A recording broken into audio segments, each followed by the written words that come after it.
नमस्कार विद्यार्थी मित्रांनो.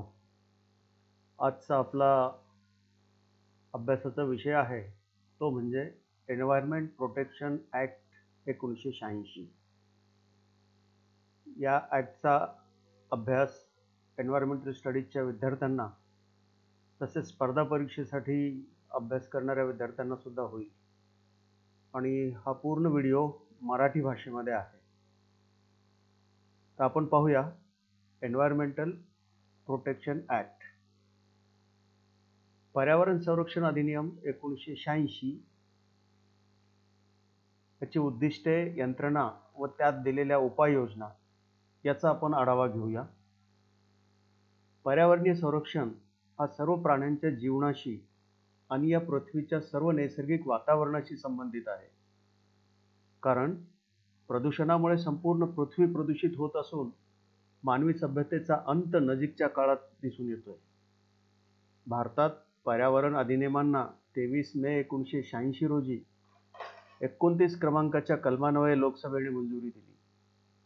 मानव व इतर प्राणीमात्रांचे आरोग्याला, वनस्पतींना आणि इतर मालमत्तेला धोका पोहोचणार नाही या दृष्टीने सुरक्षित पर्यावरणाची गरज लक्षात घेऊन पर्यावरण संरक्षण हा अधिनियम करण्यात आला. संयुक्त राष्ट्राची पहिली मानवी पर्यावरण परिषद ही 5 जून 1972 रोजी स्टॉकहोम येथे झाली. यामुळे प्रभावित होऊन भारताने पर्यावरणाच्या संरक्षणासाठी पर्यावरण संरक्षण कायदा 1986 संमत केला. पर्यावरणाच्या सर्व विषयांना ध्यानात घेऊन या अधिनियमाची, या कायद्याची रचना केली गेली आहे. या कायद्याचे मुख्य उद्दिष्ट म्हणजे वातावरणातील जास्त प्रमाणात मिसळणाऱ्या रसायनावर नियंत्रण ठेवणे आणि संपूर्ण इकोसिस्टीमला प्रदूषणमुक्त ठेवणे. या कायद्यामध्ये 26 कलमे आहेत. ती 4 प्रकरणामध्ये विभागलेली आहेत. हा कायदा 19 नोव्हेंबर 1986 पासून संपूर्ण देशामध्ये लागू करण्यात आला. या अधिनियमातील पार्श्वभूमी आणि उद्दिष्टाखाली समाविष्ट केलेल्या महत्त्वाची उद्दिष्टे जी आहेत ती पुढील प्रमाणे आहेत. पर्यावरणाचे संरक्षण आणि संवर्धन करणे, मानवी पर्यावरणाविषयी स्टॉकहोम अधिवेशनाच्या नियमांची अंमलबजावणी करणे, मानव, प्राणी, वनस्पती यांना पर्यावरणाच्या संकटातून वाचवणे, पर्यावरण संरक्षणासाठी सामान्य आणि सर्वसमावेशक कार्यपद्धती तयार करणे, विद्यमान कायद्यानुसार पर्यावरण संरक्षण प्राधिकरणांची स्थापना करणे आणि या प्राधिकरणांच्या कार्यपद्धतीमध्ये समन्वय साधणे, मानवी पर्यावरण सुरक्षेस आणि आरोग्यास धोका निर्माण करणाऱ्यांना शिक्षेची व्यवस्था करणे. हा पर्यावरण संरक्षण कायदा 1986चा हा एक व्यापक कायदा आहे.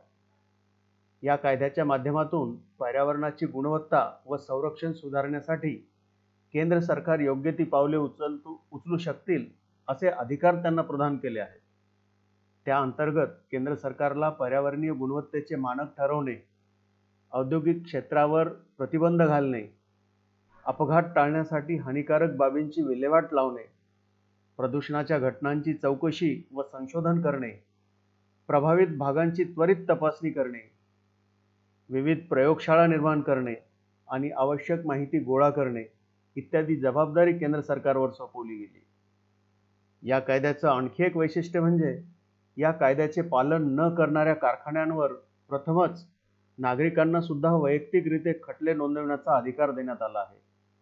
या कायद्यान्वये सर्व भारताच्या भूपृष्ठाचा विचार करून त्या संपूर्ण परिसरासाठी हा कायदा आणि त्या अंतर्गतच्या सर्व अधिनियमांना मंजुरी दिली गेली आहे. पर्यावरणामध्ये पाणी, हवा आणि जमीन आणि त्यांचे मनुष्य व प्राण्यासाठी असलेले एकात्मिक स्वरूपाचे नाते आणि संबंध यांचा एकत्रितपणे विचार केला गेला आहे. तसेच वन्य प्राणी, सरपटणारे प्राणी, वनस्पती, सूक्ष्मजीव आणि मालमत्ता यांचे संरक्षण, हवा, पाणी आणि जमीन यांच्या संबंधाचाही विचार केला गेला आहे. या कायद्यानुसार पर्यावरण स्वच्छ असले पाहिजे, ते अस्वच्छ होणार नाही, मलिन होणार नाही आणि त्यामुळे पर्यावरण दूषित होऊन बिघडणार नाही याची काळजी घेणे बंधनकारक केले आहे. एखाद्या पदार्थाच्या उत्पादनाच्या वेळी, निर्मिती प्रक्रियेद्वारे किंवा त्या पदार्थांची पॅकिंग करताना किंवा त्यांच्या साठवणुकीमध्ये, वाहतुकीमध्ये, वापराच्या वेळी, त्या उत्पादनांचा साठा करण्याच्या वेळी त्यातील निरुपयोगी बाबी नष्ट करण्याच्या वेळी किंवा त्यात बदल करण्याच्या वेळी किंवा विक्री करताना अशा कोणत्याही परिस्थितीत प्रदूषण होणार नाही याची काळजी घेणे बंधनकारक केले आहे. कोणतेही उत्पादन पर्यावरणासाठी सुरक्षित असेल यावर नियंत्रण ठेवणारी केंद्र सरकारची यंत्रणा असेल आणि त्या यंत्रणेद्वारे या अधिनियमानुसार केंद्र सरकार पर्यावरणाचा समतोल बिघडणार नाही यासाठी योग्य त्या उपाययोजना करेल असे अधिकार केंद्र सरकारला या कायद्याने प्रदान करण्यात आले आहेत. या कायद्याची अंमलबजावणी करताना प्रादेशिक राज्यांची सरकारे आणि त्या सरकारमध्ये या संबंधित काम करणारे अधिकारी यांचीही मदत घेतली जाते. तसेच या संबंधात असलेले उपलब्ध कायदे सुद्धा विचारात घेतले जातात आणि त्यांचा आधारही घेतला जातो. मूळ उद्दिष्टांची पूर्तता करण्यासाठी देश पातळीवर कार्यक्रम राबविताना पुढील काही उद्देश ठेवले जातात. ते म्हणजे पर्यावरणाचे संरक्षण करणे, पर्यावरण दूषित होणार नाही यासाठी योग्य कृती कार्यक्रमांचे नियोजन करून त्यांची अंमलबजावणी करणे आणि त्यासाठी पर्यावरणाप्रतीचे निश्चित निर्देशांक ठरविणे. पर्यावरण दूषित होणारे घटक म्हणजे कारखान्यांच्या चिमण्यांमधून, वाहनांमधून बाहेर पडणारे घातक वायू इत्यादींच्या उत्सर्जनाच्या बाबतीत मानके निश्चित करणे, कोणत्या स्वरूपाचा वायू, धूर बाहेर पडत आहे आणि त्यापासून पर्यावरणाचे प्रदूषण वाढण्यास कितपत घातक आहे याचे निर्देश ठरवणे, हे काही सुरक्षिततेचे उपाय या कायद्याने सुचवले आहेत. या कायद्याची अंमलबजावणी. सदर कायद्याची अंमलबजावणी केंद्र सरकारचे पर्यावरण, वन आणि वन्य प्राणी मंत्रालयाद्वारे केली जाते. त्याचे सर्व अधिकार केंद्र सरकारच्या अखत्यारीत असतात. त्या दृष्टीने केंद्र सरकार अधिकाऱ्यांच्या नेमणुका करते आणि त्या अधिकाऱ्यांचे अधिकार आणि कार्यपद्धती निश्चित करून देते. त्यानुसार केंद्र सरकार त्या अधिकारी वर्गास आदेश देते. एखाद्या कारखान्याचे प्रदूषणाबाबत, तेथून उत्सर्जित होणाऱ्या हवेच्या दर्जाबाबत, पाण्याच्या दर्जाबाबत, मातीच्या दर्जाबाबत तपासणी करून त्यानुसार गॅझेटमध्ये त्याची माहिती केंद्र सरकार प्रकाशित करते. दूषित होण्याचे प्रमाण आणि त्याबाबतचे निर्देशांक ठरवते, ते सुद्धा प्रकाशित केले जातात. यात आवाजाचा म्हणजे ध्वनीचाही समावेश होतो. कारखान्यास किंवा प्रदूषकांच्या उत्सर्जनाच्या मर्यादा त्यांना ठरवून दिल्या जातात. त्या मर्यादेच्या आतच त्यांना नियोजन करावे लागेल. कारखान्यांकडून कोणतेही प्रदूषण होणार नाही, कोणत्याही मर्यादेचे उल्लंघन होणार नाही याची खबरदारी घेतली जाते. मर्यादेचे उल्लंघन केल्यास त्यावर कारवाई केली जाते. एखाद्या घटनेबाबतची माहिती मिळते तेव्हा प्रदूषण थांबविण्याच्या कामास प्रथम प्राधान्य दिले जाते. नुकसान झाल्यास नुकसान भरपाई त्या संबंधितांकडून वसूल केली जाते. कोणत्याही अशा ठिकाणी केव्हाही तपासणी करण्याचे पूर्ण अधिकार केंद्र सरकारने नियुक्त केलेल्या अधिकाऱ्यास असतात.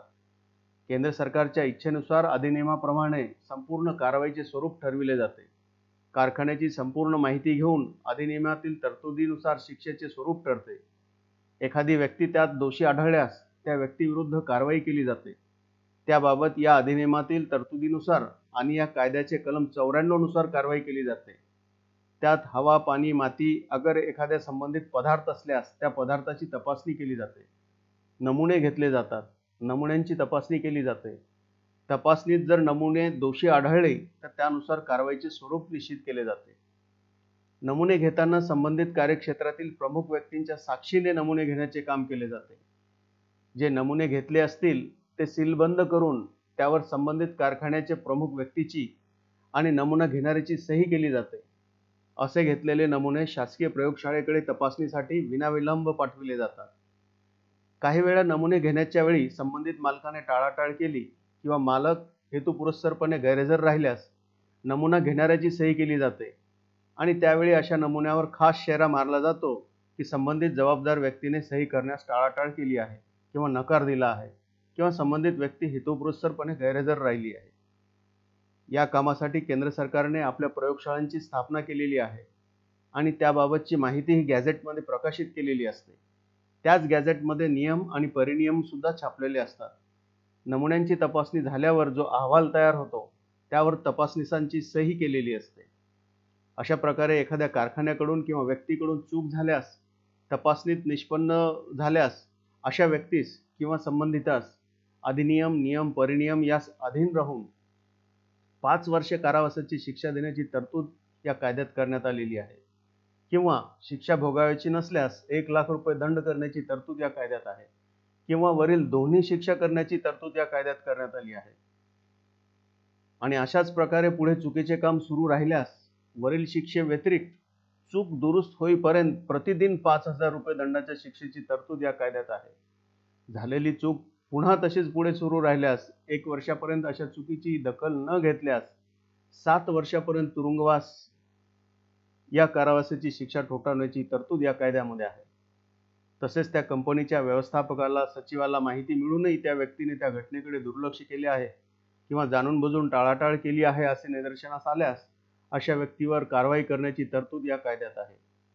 तसेच या कायद्यानुसार कोणत्याही प्रकारचा दावा सरकारवर किंवा कायद्याचे काम करणाऱ्या अधिकाऱ्यांवर भरता येणार नाही, कारण सरकार किंवा सरकारचा अधिकारी पूर्णपणे चांगल्या भावनेने अशा प्रकारच्या कारवाईचे काम करीत असतो.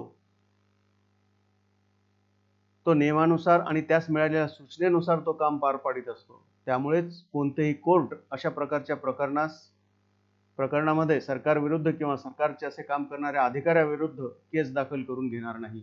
अशा प्रकारे हा अधिनियम खूप कडक असा तयार करण्यात आला आहे.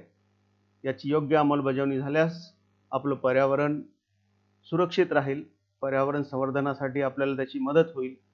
अशा पद्धतीने आज आपण या अधिनियमाचा अभ्यास केला. धन्यवाद.